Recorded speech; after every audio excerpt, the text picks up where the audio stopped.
a full HIV regimen or PEP. And this is really important, so I'm glad you asked the question, because Truvada for PrEP is not a full HIV treatment or regimen.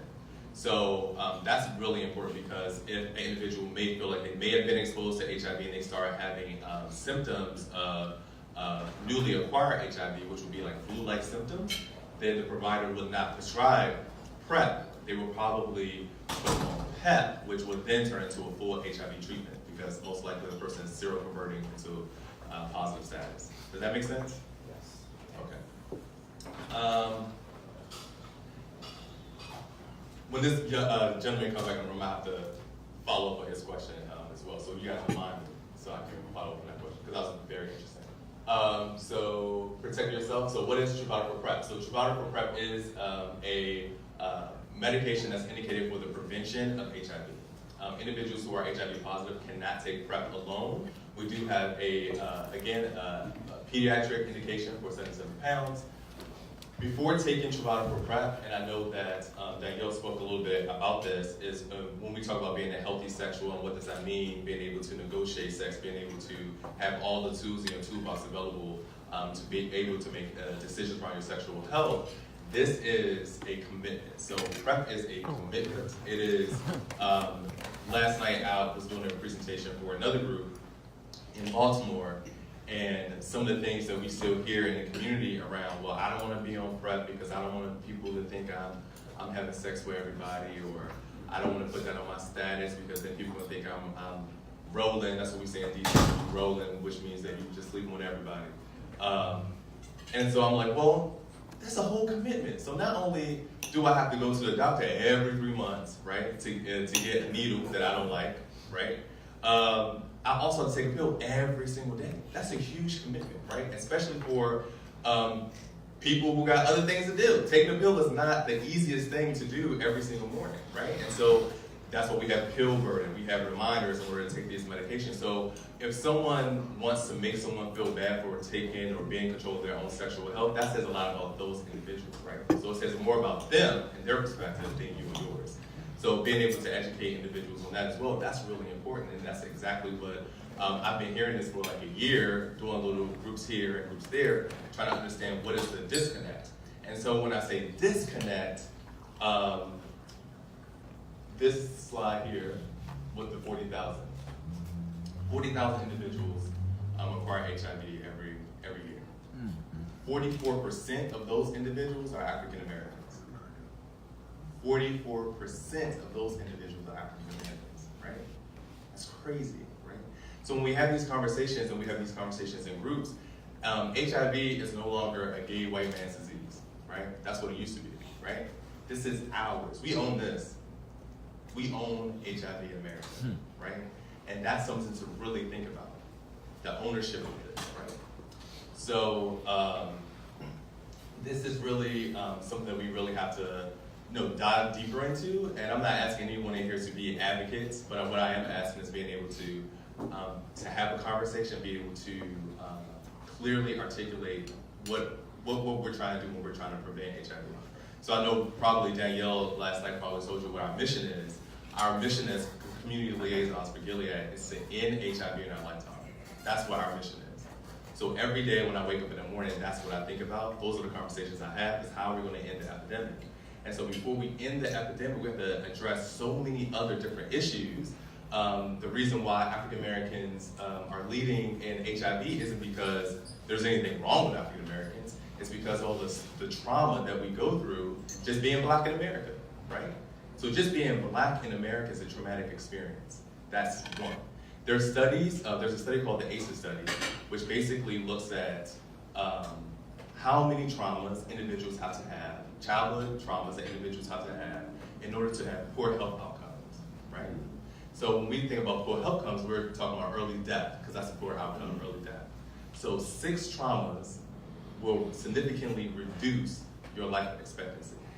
So just being Black is a traumatic experience in America. Who else can add? I can name 12 of my own traumas. What's another one? Being gay. Being gay. Being trans. Being trans. Being fat. Being what? Fat. Being obese. Obesity is a traumatic experience, right? What else? Economic Physically disadvantaged. Poor. Poor, right? Being poor. What else? That's 5. Single parent household. Single parent household, Handicap. parents being in jail, any physical, mental abuse, verbal abuse, all these are traumas, right? And so when we look at life expectancy and early disease state, that's what they call it too in research, early disease, it's because of all these traumas, right? So when you are being exposed to so many different traumas, and the only thing that you have is sex, that's the only thing that makes you feel good, and then you tell me, oh, my sex, I gotta cover up my sex. That's, for some individuals, that's a traumatic experience. I can't even express love. Or just having to have survival sex in order to survive, right? So these are all the different things that, well, sex work, and it's not even sex work, right? Because I had some aunties who needed some tires, and they called, Mr. John from down the street and got their tires next week when he got paid. So these are like real life situations that individuals go through, but we don't look at it as survival sex. We just look like, oh, my auntie just living her life. No, that's not really what it is. So I just wanted to talk about that. And then also I want to go back to your comment, sir, right here. You said cereal sorting. Cereal sorting. So the reason why I want to go back to that is because we know that's not a safe practice. So unless you go to the healthcare provider with that individual, look at their particular labs, and their labs match your labs, that's the only way you're going to find out, right? If it's real or not, true labs. I worked in DC for a very long time. I worked in the clinics, and I have seen couples come in to get HIV tested, and the results don't look the same. The results don't look the same. I have friends who was like, oh, well, send me your results, and the results don't look the same. And they call in the little billboard 1-800-HIV help that they see on there because they want to figure out why does it not look the same. I've seen people get brutally attacked in my clinic because the results don't look the same, right? So we have to really be clear and conscious about those things as well. Well, I'm thinking when he says serial converting, I'm thinking that he means like serial sorting. I think that he means like people that may carry their papers around to prove that they just got tested and that their testing results are negative. That's what I think he means by that. Now, as far as like you just meet an average Joe off the street and you ask, hey, are you negative or positive? They say no, and then you know that you're not, and then you do it. I don't think that's necessarily what he means. Yeah, so we can have a deeper conversation on that, because then we can have another conversation around stigma and how that's continuing to breed stigma, and stigma kills folks as well, right? So we can continue that conversation, but I do need to get through all my slides so I don't get fired from my job. So when we talk about safer sex practices, we're also talking about the use of condoms and lube. And so I know Danielle talked about this last night. What is the importance of lubricants? Yes, and so that's how HIV get into the body, right? So we're talking about getting into the capillary bed, into the veins, into the venules, and going around trying to find a CD4 cell in order to make more of a cell. That's the importance of that, and we know condoms are a barrier method. We also want to knowing what sexual activities can increase the chances of getting HIV as well, and talk to healthcare providers around the reduction of HIV. So before taking Truvada for PrEP, there's a few things that have to happen. So one of them is you must be HIV negative, so we're going to see that 6 times. You must be HIV negative, get tested for HIV immediately before and at least every 3 months. Pregnancy exposures, or if individuals feel like they may have been exposed to HIV, they have to talk to a healthcare provider right away. Safer sex practices is another one, and further help reduce the risk of getting HIV, knowing the status of the partner. So we touched a little bit about what that means. Get tested for STIs and infections, practice safer sex by using condoms. Again, a lot of stuff you're going to see over again because it's important to kind of ingrain that. This is called a black box warning. So when we think about black box warnings, this means like a monopoly, do not pass go, do not collect $100, please stop right here and listen to this. This is talking about hepatitis B. So there's a component in Truvada that also treats hepatitis B, right? So if you're taking this medication, your doctor's looking at, oh, you have B positive, this also treats the hep B as well, it can reduce the hep B viral load. They may take you off that hep B medication or put you on something else because this is also doing the job as well.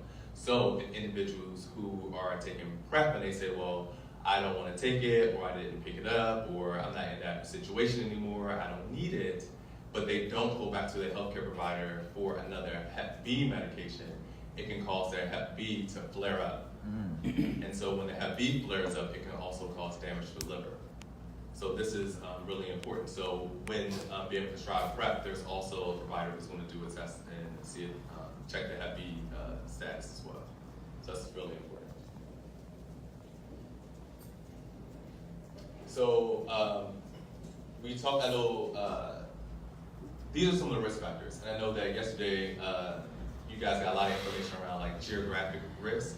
And so in this particular disease with HIV, this chronic condition with HIV, where you live matters for the acquisition, right? So in DC, what's the ratio for lifetime risk for HIV in DC? 1 in 13. 1 in 13, right? 1 in 13, that's crazy. What about, did she tell you Maryland? 1 in 4, 1 in 5. In Maryland, it's 1 in 49. Oh, 1 in 49, I'm sorry. Yeah, 1 in 49 for Maryland. Did she say Black same-gender 11 men? No. She talked about zip codes. Zip codes? Zip codes matter too. Yeah. Same-gender 11 Black men is 1 in 2. Yeah. 1 in 2.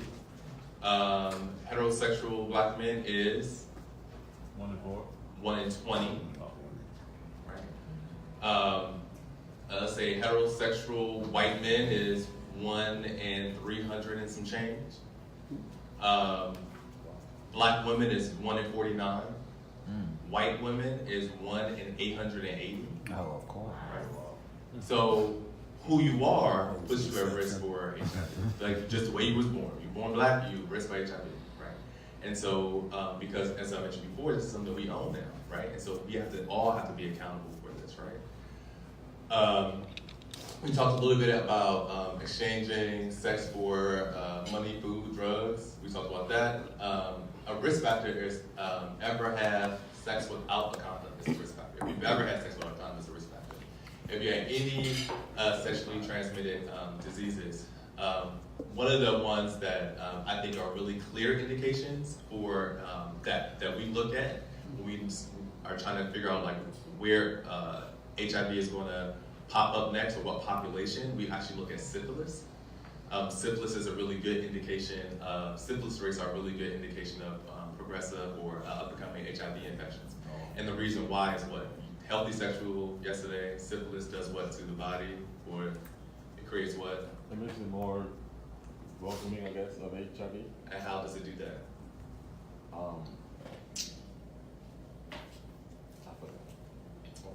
Okay. If you have syphilis, what would you get in that area? Sore. Sores, right? And It sores, opens up your pink tissue. it opens it up, right? It opens up your pink tissue. It opens, yeah, so it has lesions, right? And so if the lesion, if it bursts or pops open or breaks open, then that's a way for HIV to get it, right? So that's the reason why we think about STIs and especially syphilis because that happens pretty quickly. But then also in this area here, I know Baltimore, we just got letters from Baltimore Health Department saying that syphilis grew 30% from last year. Same in Montgomery County. In Montgomery County, don't nothing happen in Montgomery County, you know, but Montgomery County has, I think, 20% increase of syphilis as well.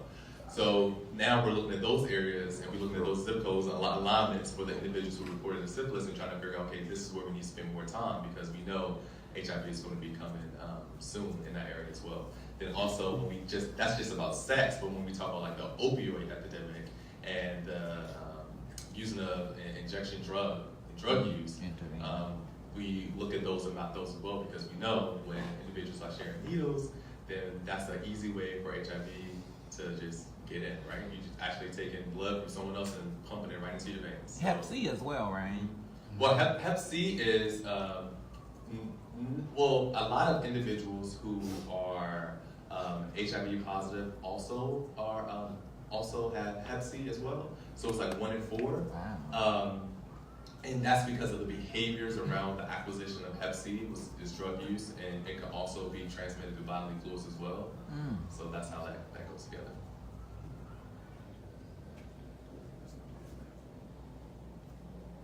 So there's two separate studies. So this is the science behind it. As I mentioned before, it's not 100% effective. We did this study here. So this is adult men who have sex with men and transgender women who have sex with men. This study was done in Africa. That matters because of the epidemic there. So we have two different numbers here. We have one that says a 42% decreased chance of HIV infection and those who took Truvada versus placebo. So when we first did the study and we got the results back, we were looking at the data and we realized that this ain't right. This ain't what we thought, you know? So again, that's where you have to like think about, okay, so what's going on? Because we know that this medication is way more effective than 42%. And so in the communities in which the study was taking place, there were high rates of HIV infection.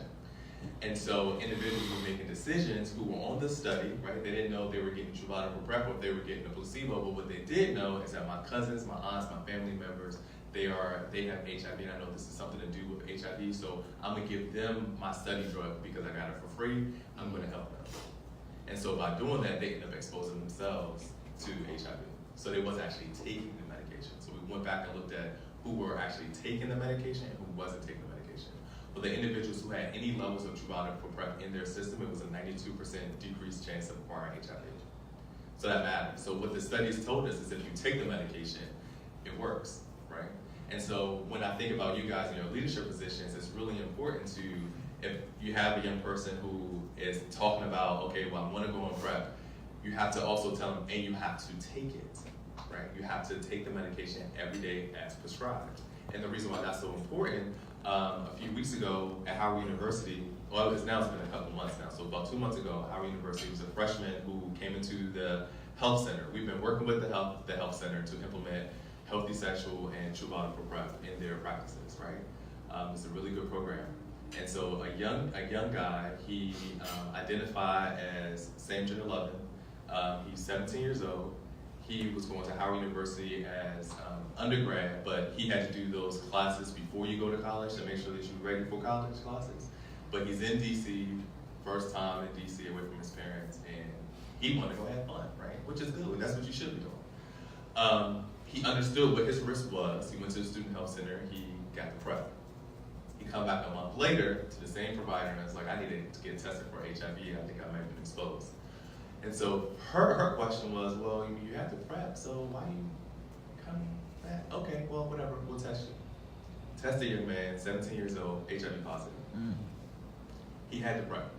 So she's freaking out because she's like, oh my God, this stuff doesn't work. Oh my God, you know, what's going on, blah, blah, blah. And so she asked him, go to your room, bring the medication back, and bring it to him. He went to the room, brought the medication back. He didn't even pop the top, right? Oh, God. The little seal was still on.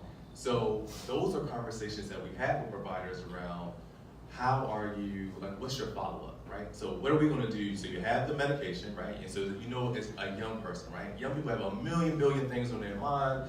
You know, they, trying to live my best life and all those other things. So, but we have to be able to have those conversations like, let's follow up with him. Let's give him 7 days. We're gonna follow up, ask him if he took the medication and is he having any side effects, right? So for young folks, we might have to treat them a little bit differently than someone who's like 30 years old, right? We understand they come in, they have thought about it, it's more rational, they can make better decisions. But with young folks, we have to be able to like follow up and ask them and coach them along the way because they need that type of attention. So that's why what this says, if you take the medication comes. All right, so when we look at this other study, so this is another study, this is adult couples, male, female couples, where one partner was HIV positive and the other was not. Remember that the risk factor was a little bit different here because these are couples, they already know the status of their partners, right? So there were still some individuals who did not take the medication, but for those who had detectable levels of Truvada for PrEP in their system, it was 90% decreased chance of acquiring HIV, right? So again, if you take the medication works. All right, so this here goes to the commitment part. And so the way that I think about it is just a commitment that you're making to yourself not to acquire HIV. That's really what that commitment is. So this kind of draws out what does all this look like. So you have to engage in the healthcare system every 3 months. which is a good thing because at least you're gonna know you're gonna be healthy, right? Because they're gonna test your blood for everything else, cholesterol and everything else. Tell you, you know, you're pre-diabetic and stop eating sugar and you know exercise more. So at least you get all that. Now all that's gonna be so you gonna make sure you're maintaining your health. But again, if you're a healthy person, only time you really engage in the healthcare system is when you're sick, right? So that's a change, right? So this is a huge change. Testing for pregnancy is something else that has to occur as well. Taking the medication every single day, and again, this is something that a lot of individuals are not used to, having to be on a regimen to take something every single day. Practice safer sex practices like condoms and lube. Again, this is a commitment to stay HIV negative, so this is a must, condoms and lube. And talking to a healthcare provider to monitor kidney functions as well, and we'll talk a little bit more about why that's important, and knowing the status of partners as well.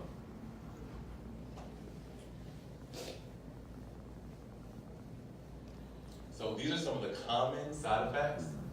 These are the common side effects around Truvada for PrEP. So headache in 7% of the population, abdominal pain, and weight loss. Weight loss is only seen in male populations, but these are some of the most common side effects. These are these are more likely to occur as well. So these are ones that we do see often are headaches, abdominal pain, and weight loss. So the next one are possible side effects. We have seen these, but not at the same rates of the other most common ones. So these are least likely, but are very important to be aware of. So we have kidney problems, including kidney failure. So this medication is excreted through the kidneys, so it's really important to understand kidney health and making sure that our kidneys are performing well. And this is another reason why you have to engage in the healthcare system every 3 months, is so that they can also monitor how the kidneys are doing as well. Lactic acidosis, this is basically the pH of the blood changes, where it can cause some overcompensation of other areas, which can cause nausea, stomach pain, and other things. Severe liver problems as well. You know what the liver does. The liver is, it basically protects us from many toxins. And so medications are toxins, alcohol are toxins. So every time you drink, you take medication, you activate the liver. But so liver activation over time can cause stress to the liver as well. Bone problems, and this is bone mineral density. And so this is how thick the bones are. This is important for individuals who are still laying bone, so still growing, laying bone. We lay bone until we're about 30 years old, and then at 30 years old, we no longer produce no more bone. That's all the bone we have, right? So then, at 50, we start losing bone. So we got 20 good years of strong, healthy bones. So if you have to take a medication that could possibly thin bones, it's important to look at that as well. So these are some of the side effects, and again, so the common side effects are headache, stomach ache, abdominal pain, and decreased pain. You can't be vulgar no If more. anyone has any side effects, and You we're lose talking to your you bones, about side bitch. effects, then they have to call the FDA in order to report those side effects, because that's important as well, so we can do a better, do a great job of tracking that as well. So these are, when you go into a medical provider, what they're going to do is they're going to ask you a risk assessment. And so they're going to ask you what type of sex you have, who you like to have sex with. And so I was having a conversation 2 nights ago with some trans men, and I think there's a lot of education that has to be done with healthcare providers around what are thoughtful ways to ask questions rather than who you have sex with, because it can be complicated. That's not just a question that you can say, oh, well, because the question is, do you have sex with men or women? And that doesn't encompass everything in the entire spectrum. And so I think what we need to do, and this is just like Ron said, I think we need to have like more thoughtful conversations and bring in more people to the table in order to understand exactly, because medical providers, they don't understand. They have no idea. I had a meeting at a large institution in Maryland, and they told me I'm not going to ask those questions. I'm not, because what is that going to help me with as far as their medical care? I'm like, well, so you don't see the person. Well, if it's not a medical necessity. So if an individual is experiencing transgender, and they're on different types of hormones, and you're not asking about that, and then they have a drug interaction, whose fault is that? Right? So you are putting someone at risk because you are afraid of asking a question because you're scared that you may offend them. how about you just ask just questions in a respectful way, right? So we do have to do a better job with that. But anyway, any medications that you're taking and while taking Truvada for PrEP is really important. So, everything. So everything you put in your body, you need to talk to your doctor about. So even things that you buy over the counter. So things like supplements, if you're doing weightlifting and you're taking those supplements can actually contain things that can interact with the effectiveness of the product and a way in which it may increase the levels of the product, of the medication in your system, or decrease the levels where it's not effective. So that's how important it is. So everything you put in your system, you should be talking to your medical provider and telling them this is all the things of which I'm taking. And you bring in all the vitamins as well, because certain vitamins can also have some impacts on the effectiveness of this medication as well. So paying for it. So this is something with Gilead, we actually just changed this more recently, trying to just be more thoughtful and making sure that individuals can actually access the medication. When we look at how many individuals are at risk for acquiring HIV and how many individuals that are actively taking PrEP, there's a huge disparity. And so we want to be able to reduce some of those barriers. So we have a program called Advanced Access, and this is for individuals who are interested in taking Truvada for PrEP. They can call, if they don't have any insurance at all, no insurance, you can call this number here, and then they'll be able to navigate you to insurance if you have a way to pay for it. If you don't have a way to pay for it, then Gilead will allow a 1-year supply of the medication so that you can have a year to be able to navigate to some insurance in the meantime. So that's a really great program. And then for those individuals who have private insurance and have co-pays, or they have like high deductibles plans and things like that, to cover the cost of those co-pays for a year, and it's renewable every year. So that's $7,200 that's loaded up front. So in, I can't say that, but anyway. I ain't gonna say that, try to get my time. No matter what your insurance situation is, you have support options, and so these are different options with Advanced Access. And these are, questions individuals can ask to help your providers around, is PrEP good for me? What some common side effects, and how often should I be tested for HIV and STIs? These are other resources around how to identify condoms when they get tested, medication reminders as well, and then other tools. And that's it. Thank you, guys.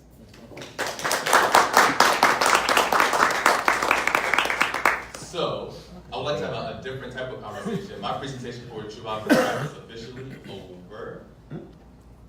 But am I on live, ma'am? Yes. Can you cut me off a lot? Thank you. I'm just trying to keep my